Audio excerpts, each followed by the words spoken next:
말씀을 나누기에 앞서서 먼저 여러분들에게 한 가지 정말 중요한 질문을 드리고자 합니다. 지난 일주일, 최근 여러분의 삶에서 하나님의 은혜는 어떻게 나타나고 있었습니까? 여러분의 삶에서 발견되는 하나님의 은혜는 뭐라고 생각하십니까? 이것이 하나님의 은혜다. 이것이 하나님의 은혜였구나. 뭘까요? 저는 몰라요. 여러분이 저에게 말씀해 주지 않았으니까. 여러분 한번 생각해 보시죠. 지난 일주일 내 삶의 하나님의 은혜는 뭐였지?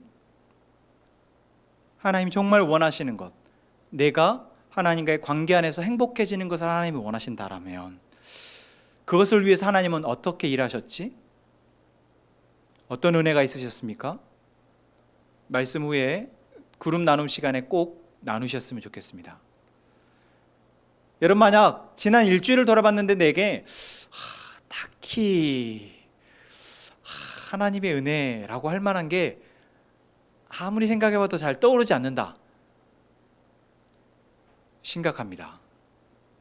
내가 지난 일주일 내에 밥을 굶었다라는 것과 다르지 않아요. 내가 밥을 먹지 않고 사는 것과 다르지 않습니다. 내가 하나님의 은혜로 살아가는 하나님의 백성, 하나님이 주시는 것으로 먹고 살아가는 하나님의 백성인데 지난 한 주 동안 하나님의 은혜가 내게 잘 모르겠다. 그 말은 곧 안 먹었다라는 거죠. 안 먹고도 내가 살았다라는 것입니다. 큰일 날 일이죠. 여러분, 큰일 날 일입니까 아닙니까? 제가 너무 심각하게 말하니까 조금 톤을 바꾸겠습니다. 여러분, 심각한 일이에요 아니에요? 엄청 심각한 일이잖아요. 여러분 보고 일주일 금식하라면 하시겠어요? 여러분, 일주일 금식하라면은 이거 하루만 금식하라 그래도 우리가 저 못해요 하는데 하나님의 은혜 없이 하나님이 내게 주시는 것을 내가 먹지 않고 하나님의 인도하심 없이 내가 한 주를 살았다라는 것을 내가 지금 발견했어요. 여러분, 어떻게 해야 됩니까? 깜짝 놀라야죠. 여러분, 정말 깜짝 놀라야죠. 와, 내가 도대체 어떻게 살았지? 뭔 정신으로 살았지? 어떻게 산 거지 내가? 내가 살아는 있네? 여러분, 마땅히 하나님의 백성, 하나님의 자녀는 그렇게 반응하게 됩니다. 여러분, 그러나 놀랍게도 내가 모르고 알아차리지 못한 것인 거지 하나님이 일하시지 않고 하나님의 은혜를 베푸시지 않았다라는 거, 하나님 분명히 은혜를 베푸셨다라는 거, 여러분 이것을 우리가 기억하기를 소망합니다. 여러분, 하나님은 우리의 삶 가운데 일하시지 않은 적이 없습니다. 아멘. 하나님이 우리의 삶 가운데, 내 삶 가운데 일하시지 않은 적이 없다라는 사실을 여러분, 이 믿음을 가지고 오늘 말씀을 함께 듣기를 원합니다. 여러분, 하나님의 은혜를 누리고 있냐 제가 물어봤습니다. 평범한 일상 가운데 하나님의 은혜를 내가 뭐였지? 찾기가 쉽지 않습니다. 예배를 드리고 있음에도, 내가 말씀을 보고 있음에도, 심지어 하나님 앞에 나와 기도를 하고 있음에도 하나님의 은혜가 뭐지? 이거 정말 심각한 문제죠. 왜 이럴까요? 분명 우리 하나님의 백성이고 하나님의 은혜로 산다라고 누가 물어보면 그렇게 고백을 하면서, 아마 제가 여러분한테 다 물어보면 다 아멘, 하나님 은혜로 삽니다. 은혜로 살았어요. 잘 지내셨죠? 그러면 네, 하나님 은혜로 잘 지냈습니다. 여러분 다 이렇게 말하실 거잖아요. 그런데 우리는 하나님의 은혜로 살아갑니다라고 이제 고백할 수밖에 없는, 이미 딱 도장이 찍어진 하나님의 백성, 하나님의 자녀인 줄로 믿습니다. 그런 우리가 왜 하나님의 은혜를 모르냐는 거죠. 하나님이 은혜를 베풀고 계심에도 그 은혜가 내게 지금 어떠한 영향이 있는지, 어떻게 나를 만지고 계시는지를 볼 수 없는 것, 이것이 진짜 불쌍한 사람입니다. 이것이 진짜 불쌍한 사람인 거죠. 불행한 사람인 것이죠. 여러분, 하나님 우리에게 지금 은혜를 베풀고 계십니다. 지금 하나님이 예배를 통해서, 말씀을 듣게 하심을 통해서 하나님은 우리에게 은혜를 베풀고 계십니다. 이 은혜가 우리를 어떻게 살아가게 할지 기대가 되어지기를 원합니다. 여러분, 하나님은 이스라엘 백성의 역사 가운데에서 끊임없이 하나님의 일을 하셨습니다. 그들을 구원하시기 위해서, 그들을 하나님의 약속하신 복을 누리게 하기 위해서 끊임없이 한 번도 쉬지 않고 일하셨어요. 지난 우리가 에스라 말씀을 통해서 확인했던 것처럼 하나님은 하나님의 백성, 다윗의 자손, 유다의 백성들이 바벨론의 포로로 끌려가서 고통받고 있을 때, 뭐가 고통인지는 잘 모르겠지만 아마 그들은 바벨론에 가서도 그 선진 문물, 잘 발달된 제국에 가서 어쩌면 남유다보다 더 최신식의 문명 아래에서 편하게 살았을지도 모르겠어요. 물론 자유는 없었겠죠. 하지만 하나님은 그들이 그 바벨론에서의 삶이 죄로 인해서 고통스럽다라고 보시고 그들을 하나님이 약속하시는 대로 다시 회복하셨다라는 것입니다. 그렇게 돌아온 그들이 성전을 건축하는 과정 역시 순탄치는 않았지만 하나님이 그 가운데 하나님의 일을 하셨고 결국 성전은 완공이 됩니다. 그게 BC 516년입니다. 그리고 나서 한참의 시간이 흐르면서 이제 그 포로에서 귀환되어지고 다시 예루살렘 땅을 회복한 유다의 백성들은 잘 살 수 있을 거라 생각했습니다. 이제 성전을 지었으니까 성전을 중심으로 우리가 하나님을 예배하고 우리의 집을 짓고 이제 잘 살게 되겠지라고 하는데 어떠한 일이 벌어질까요? 주변에 있는 사람들이 가만 놔두지 않는 거예요. 이들은 지금 아무 힘없이 이제 갓 태어난 아이와 다름없는 국가인 것입니다. 이들을 방어할 군사도 없고 이들을 대신 막아줄 성벽도 없고, 그래서 누가 건들기만 하면 다 족족 당하고 아파하고 그래서 고통스럽게 살아가게 되는 거예요. 그 시간이 꽤 오래 걸려집니다. 30년, 40년, 50년, 60년. 그렇게 그들은 힘들게 살아갔습니다. 그것이 바로 느헤미야의 1장의 이야기입니다. 느헤미야 1장을 한번 보시죠. 느헤미야 1장은 우리에게 예루살렘으로 돌아간 백성들이 얼마나 힘들었는지를 이야기합니다. 1장 2절 말씀을 보면 내 형제들 가운데 하나인 하나니가 두어 사람과 함께 유다에서 내게 이르렀기로 내가 그 사로잡힘을 면하고 남아있는 유다와 예루살렘 사람들의 형편을 물은즉. 자, 이것을 통해 우리는 뭘 알 수 있냐면 지금 바벨론, 그러니까 페르시아에 있던 유다의 백성들이 전부 다 귀환한 것이 아니다라는 것이죠. 일부만 귀환했습니다. 몇만 명만 귀환했어요. 한 5, 6만 명 정도입니다. 그렇게 귀환한 사람들이 이제 성전을 건축하고 이제 그곳에 집을 짓고 살고 있는 거예요. 그리고 더 많은 사람들이 페르시아에 그대로 남아 있습니다. 그 가운데 한 사람이 바로 느헤미야입니다. 느헤미야는 이 왕궁의 고위 관리로 있었어요. 그러던 중에 자기의 가까운 친척 가운데 한 명이 유다 땅에 가서 있다가 돌아와서 소식을 전해주는데 그 소식이 무엇입니까? 3절 말씀입니다. 1장 3절 같이 한번 볼까요? 그들이 내게 이르되 사로잡힘을 면하고 남아있는 자들이 그 지방 거기에서 큰 환난을 당하고 능력을 받으며 예루살렘 성은 허물어지고 성문들은 불탔다 하는지라. 뭐라고 얘기합니까? 한마디로 비참하게 살고 있다라는 거예요. 처참하게 살고 있다라는 것입니다. 개껏 집을 지어놓고 살고 있는데 누가 와서 쳐들어와서 다 불태워버리고, 조금 울타리를 짓고 조금 방어를 하려고 하면 와서 또 허물어버리고 불태워버리고, 농사 좀 지어서 살려고 하면 와서 빼앗아가 버리고. 성전이 건축되어졌고 성전을 통해서 하나님이 이들에게 복을 주실 거라는 기대를 가지고 귀환했던 하는 이 유다의 백성들이 살고 있는 삶이라고는 참 어울리지 않는 너무나 끔찍한 삶을 살고 있다는 소식을 느헤미야가 듣게 됩니다. 여러분이 만약에 이런 상황이라면 어떤 마음이 드실까요? 제가 오늘 아침에 말씀을 다시 묵상을 하면서 그냥 문득 그런 질문이 들었어요. 내가 느헤미야라면 이 소식을 듣고 어떤 마음이 들까? 여러분 한번 생각해 보세요. 어떤 마음이 들까요? 그러게 괜히 가가지고 그 뭐하러 거기를 가? 여기 지금 잘 살고 있었으면서 뭐 좀 잘 좀 하지 뭘 잘못했길래 그거 아직도 그러고 산대? 아니 딱 제 마음에 처음 들어진 마음이 그런 마음이더라고요. 누군가 나와 관계된 어떤 사람이 야심차게 뭔가를 잘 해보겠다고 열심히 잘 될 거라고 해서 갔는데 그 일이 안 되면 우리 마음에 드는 생각이 먼저 그래? 좀 잘 될 줄 알았더니 안 됐네. 왜 그랬대? 마치 남 일인 것처럼.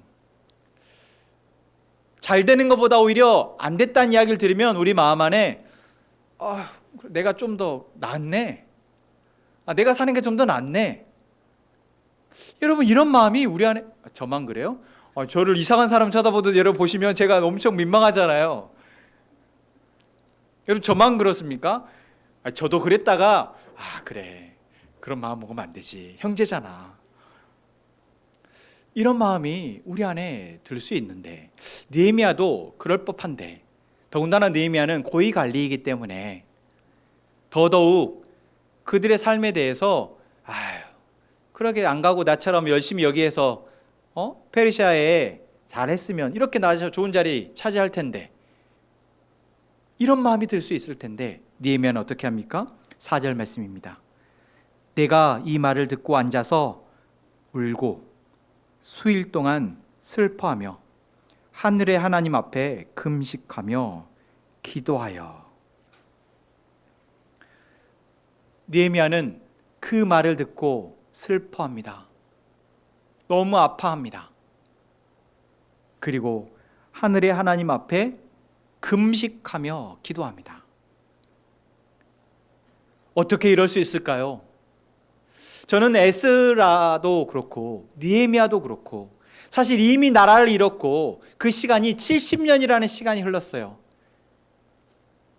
어쩌면 하나님에 대해서도 이스라엘의 정체성에 대해서도 다 잊어버리기에 충분한 시간임에도 불구하고 어떻게 에스라와 이 느헤미야는 더 긴 시간이 흐른 느헤미야는 어떻게 하늘의 하나님을 기억하고 있으며 어떻게 하늘의 하나님의 백성의 정체성을 가지고 그 하늘의 하나님이 사랑하시는 하나님의 백성에 대한 형제의 마음을 잃지 않고 있냐라는 거예요.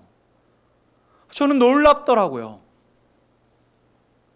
이것은 하나님의 은혜라고 밖에 할 수 없습니다. 나라도 잃었고 성전도 잃었고 문화도 잃었고 모든 것을 잃었지만 그 안에 그들이 왜 우리가 이토록 고통스러운 나라를 잃은 백성의 모습을 삶을 살아야 되는지 그들 안에 하나님이 전하시는 선지자의 메시지 에스겔과 다니엘과 같은 선지자들의 메시지를 하나님께서 이들에게 듣게 하시고 그들이 그래 우리가 비록 나라가 망해서 포로로 끌려왔지만 다시 하나님을 기억하자. 다시 하나님께 돌아가자. 다시 하나님의 말씀을 우리가 듣고 지키고 이 하나님의 말씀을 통해서 다시 하나님이 약속하신 그 회복을 기다리자라는 마음을 가진 사람들이 이들 안에 있었다라는 것이죠. 그들이 그들의 자녀들에게 계속해서 하나님을 삶의 중심에 두고 살아가는 것을 가르쳤고 그것이 결국 에스라와 느헤미야에게로 흘러갔음을 우리는 발견할 수 있게 되는 것입니다. 느헤미야는 이 하나님의 은혜로 백성들의 소식을 듣고 하나님 앞에 금식하며 기도합니다. 그리고 2장을 보면 이제 이 페르시아의 왕에게 아닥사스다 왕에게 저 좀 예루살렘으로 보내주십시오라고 요청을 하죠. 그리고 지원을 잔뜩 받아서 예루살렘으로 돌아옵니다. 예루살렘에 돌아와서 봤더니 정말 들었던 것을 실제로 보니 정말 처참한 것이죠. 그 상황을 본 느헤미야는 이제 족장들을 불고 지도자들을 불러서 우리가 하나님의 이 은혜를 그냥 이렇게 두지 말고 성벽을 재건합시다.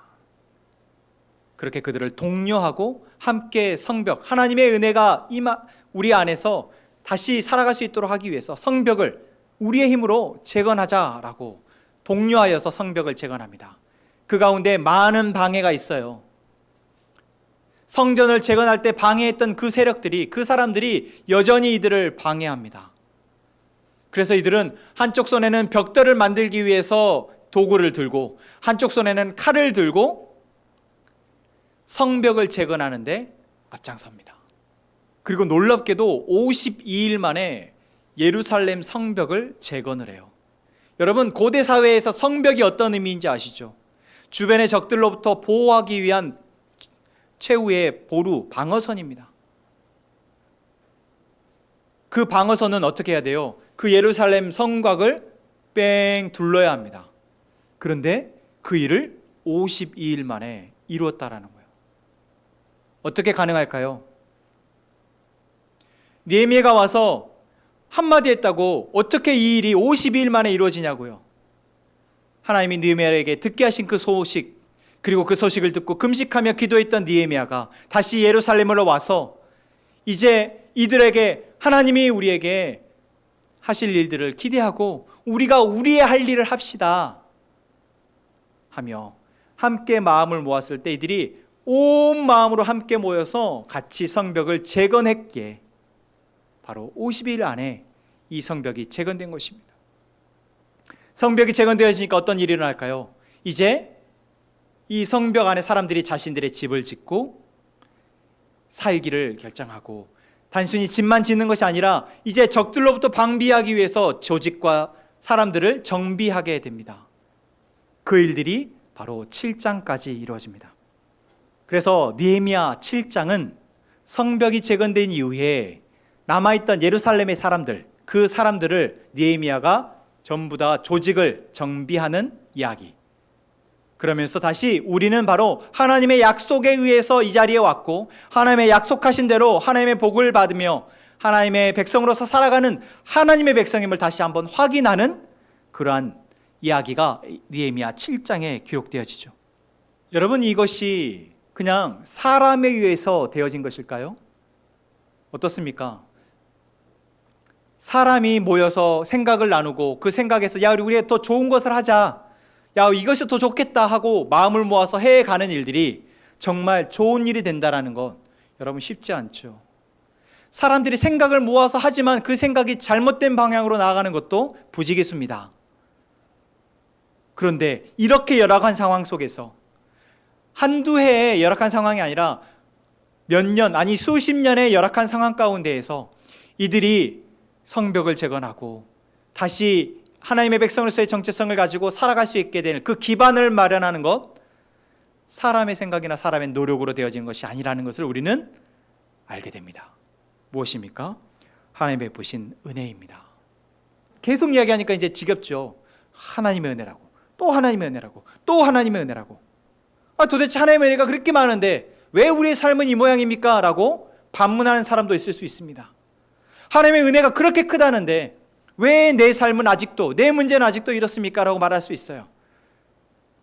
아마 예루살렘에 머물고 있던 그 고통스러운 삶을 살아가던 유다의 백성들이 그렇게 하소연하고 탄원했을지도 모르겠습니다. 여러분, 우리도 그렇게 질문할 수 있죠. 하나님의 은혜가 있다는데 왜 우리는 이러냐라는 것입니다. 여러분, 느헤미야의 말씀을 통해서 우리가 무엇을 볼 수 있습니까? 하나님의 은혜가 어떻게 작용하는지, 작동하는지, 그 은혜가 어떻게 은혜로 여겨지게 되는지 우리는 그 과정을 보게 됩니다. 그 과정은 무엇입니까? 하나님이 하나님의 마음을, 하나님의 생각을, 하나님이 보게 하시는 것들을 본 그 사람, 그 사람이 그것을 보고 하나님이 주시는 마음을 갖고 하나님이 주시는 것을 보고 이제 반응한다라는 것이죠. 느헤미야가 그러했습니다. 느헤미야에게 이 소식을 전달한 사람이 있었습니다. 그 전달된 소식을 듣고 느헤미야는 어떻게 했습니까? 하나님 앞에 무릎 꿇고 기도합니다. 무릎 꿇고 기도만 합니까? 무릎 꿇고 기도하며 수심에 가득 차 있을 때 2장에 보면은 아닥사스다 왕이 느헤미야에게 너 왜 그래? 무슨 일 있어? 집안에 안 좋은 일 있니? 물어봅니다. 그랬을 때 느헤미야가 어떻게 말합니까? 제가 나의 백성의, 나의 민족의 그 안타까운 소식을 듣고 도저히 얼굴이 웃어지지가 않습니다. 그들을 살피는데 그 자리로 좀 보내주십시오 라고 요청하죠. 자기가 편안하게 머물 수 있는 그 자리에서 불편하고 사실 맞지 않아도 되고 그냥 모른 척해도 되는 그 문제의 자리로 자신이 가기를 왕에게 요청한 것입니다. 어떻게 그럴 수 있을까요? 느헤미야가 대단한 사람이어서 그렇습니까? 아니요. 여러분, 이때 뭐가 작용하냐면 하나님이 느헤미야의 마음 가운데 하나님의 마음을 그냥 때려 붓는 거예요. 느헤미야가 그냥 평범하게 페르시아의 관리로서 살아갈 때도 아마 정직하게 성실하게 잘 살았겠죠. 그러니 왕이 신임을 하겠죠. 그러니 왕이 무슨 일 있어? 물어보겠죠. 충분히 이 페르시아에서도 그렇게 정직하게 자기의 삶을 잘 꾸려갈 이 사람에게 하나님이 느헤미야에게 뭐 하셨어요? 백성들의 고통스러운 모습을 듣게 하신 거예요. 그리고 그 백성들의 모습을 안타까워하시는 하나님의 마음을 느헤미야에게 갖게 하시는 것입니다. 그 마음이 내 안에 가득 차니 도저히 내가 편안하게 밥을 먹고 앉아 있을 수가 없는 거죠. 이 일이 손에 잡히지 않는 것입니다. 그래서 보내달라 한 거죠. 여러분, 하나님은 우리에게 보게 하시는 은혜가 있습니다. 그 보게 하시는 은혜는 우리에게 그것을 볼 때 하나님의 마음을 우리에게 품게 하십니다. 하나님이 그 가운데 어떠한 마음으로 지금 그들을 바라보시는지 우리에게 알게 하시죠. 그리고 그 마음이 우리 안에 불편함으로 찾아옵니다. 그래서 우리는 그들을 위해서 그 상황 가운데 기도하게 되어지죠. 그렇게 기도하게 되어질 때 하나님은 우리에게 이제 내가 할 수 있는 바가 무엇인지를 알게 하시고 보게 하시죠. 그리고 우리에게 그것을 반응하게 하십니다. 여러분, 이것이 바로 하나님의 은혜가 작동하는 원리입니다. 여러분, 우리에게 이러한 은혜의 과정이 있습니까? 여러분, 지금 우리가 살아가고 있는 것은, 그래도 하나님의 주시는 복을 누리며 살아가고 있는 것은 내가 그렇거나 또는 내 주변에서 이렇게 하나님의 은혜에 반응하면서 살아가는 사람들이 있기에 우리가 이렇게 살아가고 있는 것인 줄로 믿습니다. 하나님이 이렇게 느헤미야를 사용하셔서 성벽을 재건하게 하시고 다시 흩어져 있던 고통스러운 가운데 살아가고 있던 이스라엘 백성들을 정돈하게 하십니다. 그리고 오늘 본문의 말씀입니다. 이러한 은혜 가운데 이제 백성들은 어떻게 반응하냐? 8장 1절 말씀 같이 한번 읽겠습니다. 시작. 이스라엘 자손이 자기들의 성읍에 거주하였더니 일곱째 달에 이르러 모든 백성이 일제히 수문 앞 광장에 모여 학사 에스라에게 여호와께서 이스라엘에게 명령하신 모세의 율법책을 가져오기를 청하매. 저는 이거 딱 읽자마자 제일 먼저 무슨 생각이 드는 줄 아세요? 에스라가 아직도 살아있네? 여러분, 에스라가 어떤 사람입니까? 성전 재건이 안 되고 있을 때 성전을 재건하기 위해 하나님이 에스라를 보내셨고, 에스라가 와서 이제 성전을 재건하는 것을 보고, 그리고 그 성전 재건 이후에 이스라엘 백성들로 하여금 다시 율법을 통해서 그들의 삶을 정돈할 것을 앞에서 이끌었던 지도자 에스라 아닙니까? 하나님의 율법을 그들에게 가르쳤던 에스라라고요. 그러면 에스라가 가만히 직무유기하고 그때 딱 한 번 가르치고 말았을까요? 여러분, 그랬을까요? 안 그랬겠죠. 에스라는 아마 고군분투하면서 이 땅 가운데, 이 예루살렘 가운데 살고 있는 이 사람들에게 하나님의 말씀을, 하나님의 법을 계속해서 가르치고 전하려고 부단히 애를 썼을 겁니다. 그런데 이들의 모습은 어떻다고요? 너무나 고통스럽다고요. 삶이 정돈되지 않고 정비되지 않았다고요. 왜 그럴까요? 여러분, 가르치는 자는 자신의 사명 때문이라도 또는 내가 돈 받고 하는 거니까 그 돈의 이 어떤 책임 때문이라도 열심히 가르치려 합니다. 최선을 다해서 가르치려 해요. 그것도 안 되는 사람들이 있긴 하지만 가르치려 합니다. 그런데 가르치려는 자가 아무리 가르치려 해도 결국 그 가르침이 그 사회나 그 공동체에 의미가 없게 되는 이유는 무엇일까요? 가르침을 받아야 할 자가 듣지 않기 때문입니다. 가르침을 받아야 할 자가 관심이 없어서예요. 그 가르침보다, 그 말씀보다 자기의 눈에 보여지고 자기 귀에 들려지는 다른 것들에 더 마음을 쏟고 있을 때 아무리 가르치는 자가 애를 써도 그것은 사회를 바꿀 수 없습니다. 반대로요, 가르치려는 자가 별로 마음도 없어요. 가르치는 사람도 사실 없습니다. 제대로 된 가르칠 사람도 없어요. 그런데 그 사회가 발전하는 것은, 그 사회가 성숙되어지는 것은 어떤 일이 있을까요? 그 군중들이, 그 공동체원들이 배우고자 하고 더 알고자 하고 더 갈급하고 애쓰기 때문에 그 애씀 가운데 방법이 강구되어져서 그렇습니다. 느헤미야 8장 1절의 말씀은 우리에게 분명 에스라는 살아있었고 에스라는 자기의 본분을 다했을 거라는 짐작이 됩니다. 하지만 백성들이 자신들의 삶이 더 분주하고 바쁘고 거기에 마음을 쓰고 있느라 하나님이 에스라를 통해서 하시는 말씀을 등한시 여겼거나 그냥 흘려버렸지 않았을까라는 짐작을 하게 하죠. 그런데 놀랍게도 느헤미야를 통해서 성벽이 재건되어지고 이제 조직이 정비되어지는 은혜가 있었습니다. 그 이후에 이들이 어떻게 합니까? 8장 1절 뭐라고 얘기하고 있습니까? 모든 백성이 일제히 수문 앞 광장에 모여 학사 에스라에게 여호와께서 이스라엘에게 명령하신 모세의 율법 책을 가져오기를 청하매. 뭐라고 얘기하고 있어요? 백성들이요, 먼저 나와서 우리에게 하나님의 말씀을 들려주십시오라고 이야기하고 있는 것입니다. 거저 먹여주는 거죠. 하나님, 여러분, 이게 이 백성들이 마음이 갑자기 각성해서 그랬을까요? 하나님이 이제 이들에게 거저 먹여주시는 겁니다. 느헤미야를 통해서 되어진 일들을 보고, 그리고 그들이 마음을 합해서 함께 노동을 하면서 뭐 했어요? 그 50일 동안 노동을 하면서 뭐 했을까요? 하나님이 이들 가운데 행하신 일들에 대해서 그들의 마음이 그동안 패배자로서, 그동안 이미 포기한 자로서 죽어버렸던 그들의 마음을 하나님이 일깨우시고, 뭐가 되겠구나, 이제 뭐가 되겠구나, 하나님이 뭔가 하시려나 보구나, 그러한 마음을 이들에게 주셨지 않을까요? 여러분, 이 한 절에 저는 그 모든 과정들을 생각해 보니까 정말 하나님이 바쁘셨구나,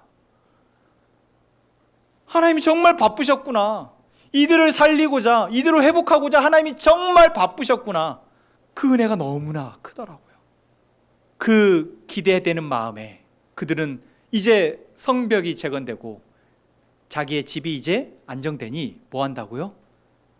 하나님의 말씀을 우리에게 들려주십시오, 하나님의 말씀을 들려주십시오라고 먼저 에스라에게 요청을 하는 것입니다. 얼마나 에스라가 감격을 했던지 이제 율법책을 가지고 회중 앞에 서서 모든 사람들 앞에 하나님의 말씀을 읽는데 3절 말씀 한번 보시죠. 수문 앞 광장에서 새벽부터 정오까지, 요즘 해가 언제 뜨죠? 6시 전에 뜨죠. 6시부터 정오까지 12시까지 몇 시간이요? 6시간 동안 남자나 여자나 알아들을 만한 모든 사람 앞에서 읽음에, 남자나 여자나 알아들을 만한 어린아이에서부터 귀가 들리는 모든 사람, 남녀노소, 누구를 막론하고 그 모든 사람들이 아침 새벽 6시부터 12시까지 에스라의 말씀을 듣는데, 여러분 이 광경을 상상해 보십시오. 그냥 누가 하나 에스라가 잘해서 되어진 문제입니까? 아니요. 백성들의 마음이 간절해서 되는 문제예요? 아니요. 모든 사람 가운데 하나님이 역사하셔서 이 시간에 이들에게 주시고자 하는 것을 하나님이 하나도 놓치고 싶지 않으시니 하나님이 정말 강력하게 이들을 붙드시고 계시기에, 성령 하나님이 이들 가운데, 하나님의 영이 이들 가운데 충만하시기에 일어나는 놀라운 역사라는 것을 우리는 알게 됩니다. 이 말씀을 읽을 때 모든 백성이 일어섰다 이야기합니다. 5절 말씀이죠. 그리고 6절입니다. 같이 읽겠습니다. 시작. 에스라가 위대하신 하나님 여호와를 송축하며 모든 백성이 손을 들고 아멘 아멘 하고 응답하고 몸을 굽혀 얼굴을 땅에 대고 여호와께 경배하니라. 아멘. 여러분, 우리의 예배가 사실 예배 시간 됐습니다. 주일날은 예배하는 날입니다. 하나님 믿는 사람은 그래도 일주일에 한 번씩은 꼭 예배해야 돼요. 예배하러 나올 때는 헌금 가지고 나오시고요. 그리고 성경책도 들고 다니시면 좋습니다. 이렇게 우리가 학습되어져서 드리는 것이 예배가 아니라는 걸 성경이 우리에게 보여주고 있죠. 예배는 무엇입니까?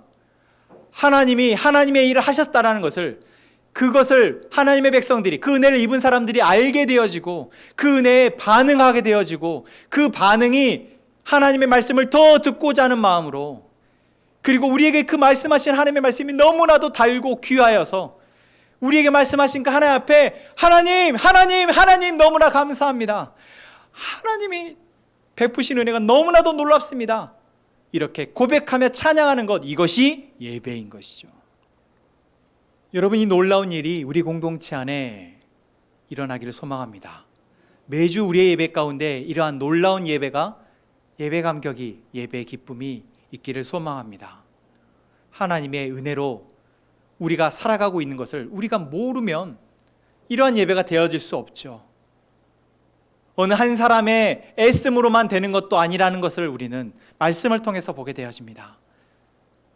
어느 한 사람이 하나님의 은혜 가운데 머물면서 다른 사람에게 권면하고 그 권면을 들은 사람이 그 말을 하나님의 음성으로 받아 함께 반응하고, 그 반응한 사람들이 모여서 이제 우리 가운데 더 놀랍도록 일하시는, 그래서 우리를 회복시키고 우리를 세워가시는 하나님의 은혜를 함께 보고 더 감격하여 드린 것, 그것이 바로 우리의 예배 되기를 소망합니다.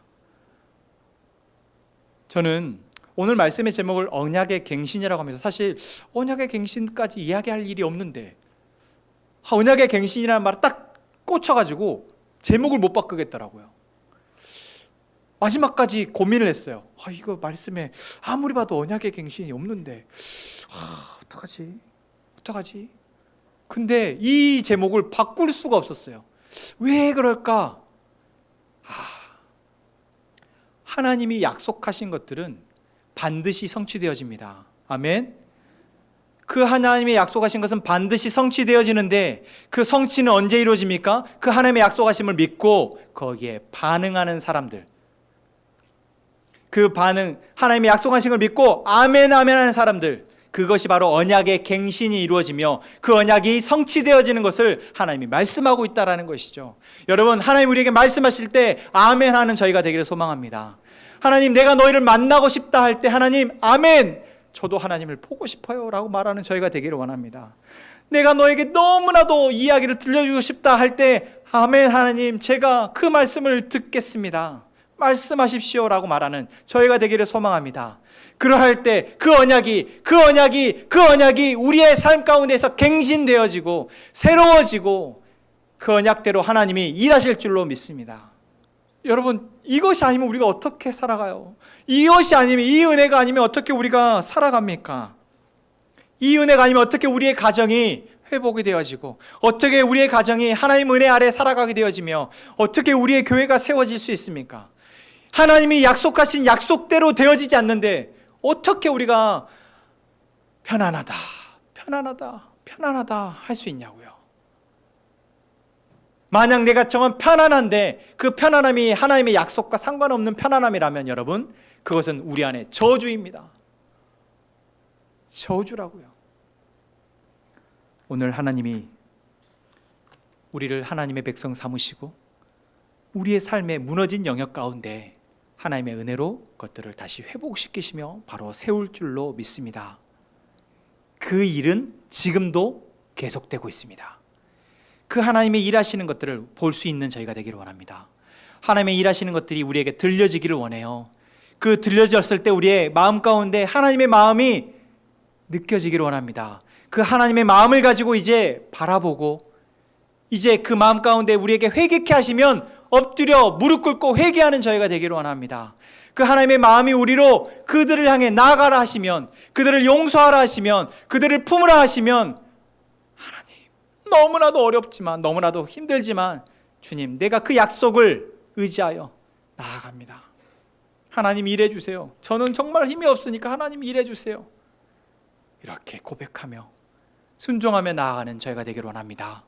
그렇게 한 사람 한 사람, 여러분 우리의 삶의 자리에서 우리가 나아갈 때 하나님은 함께 할 사람들을 붙여주시고 그 사람들과 함께 놀라운 하나님의 일들을 이루어 가실 줄로 믿습니다. 오늘 우리에게 주신 말씀을 함께 다시 정리하며 돌아봅시다. 하나님 우리에게 무엇을 말씀하시는지, 그 말씀이 내게 무엇을, 어떠한 나의 상황을 보게 하시는지 우리 함께 들읍시다.